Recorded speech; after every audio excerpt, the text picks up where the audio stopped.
Alright. Honestly, I might get some flack for this, but I'm not gonna lie.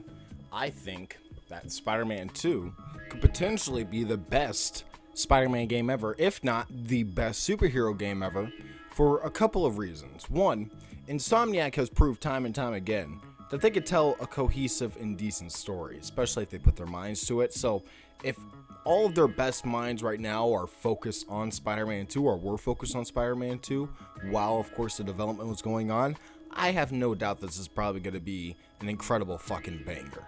And I'm going to be honest here, I still think Batman Arkham City is numero uno. I think that is probably the best superhero game of all time. And I mean, like, what other game really comes close to it? I mean, I would say Spider-Man 1, Marvel Spider-Man 1 comes close to Arkham City in terms of really getting the character down and making you feel like you are that character. It's such a power fantasy when you're playing Batman Arkham City. Like, it just feels perfect. Every single aspect of that game feels perfect. The challenge maps, the story, the combat, the stealth, everything about it is just legitimately perfection. Spider-Man 1, there were some flaws, some pacing issues, definitely some pacing issues. So it's hard to claim that that one is number one, right? But Marvel Spider-Man 2 has the potential to really get rid of those flaws that they had in the first game. All those MJ missions, all the Miles missions, and really cement themselves as the best in the whole industry right now. And I would say that the sequels to most superhero games, when their first game is good, the sequels to those games are usually pretty fucking better. So if this game really builds upon what we already got from the first game, which is almost perfection, you know, many people might say, oh, it's like a 7 out of 10, 8 out of 10. You can have whatever opinion you want. Objectively, I think it's the best feeling Spider-Man game. Take with that what you will.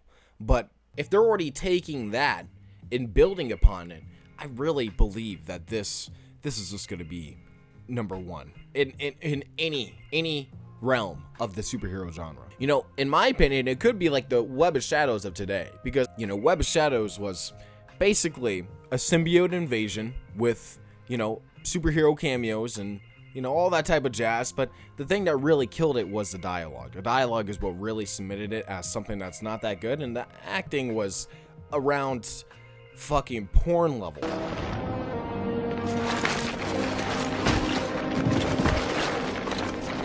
Where's Cage and his search party? The civilian volunteers! Pretty redhead, arm and a gas! You are no help! Hold that APC! We got vehicles inbound! MJ! So it was genuinely me, you know. You can make the case that the gameplay was fucking incredible and everything like that, but realistically, the story is what really brings it down, and it's hard to claim that that's the best one. You know, Marvel Spider-Man 1 really hits all those points perfectly. And what it could do is improve upon all those points even more. And that's my point here, is that I genuinely think that they've listened to us fans. They have Twitters, they respond to us constantly. Insomniac has said time and time again, they've confirmed multiple features that are going to be in the next game, and trying to make people more confident in getting this. We have a bigger map, a more tight-knit story, you know, something that is really genuinely exciting. Having Kraven as a villain and having Venom as a villain, having this world more fleshed out, and potentially even having Miles and his world fleshed out even more, and just expanding upon all this incredible lore. And I think Insomniac really gets it, just like how Rocksteady got it. So I think that they're going to take exactly what Rocksteady did, taking Arkham Asylum, almost near perfect game. The only thing that really kind of had some rough edges was the story in many ways. I would say some of the cutscenes were a little bit rough, and then of course some of the combat was a little bit on the jaded side. You know, it wasn't bad, it was incredible, probably the best combat we've gotten from a Batman game ever from that point at Arkham Asylum.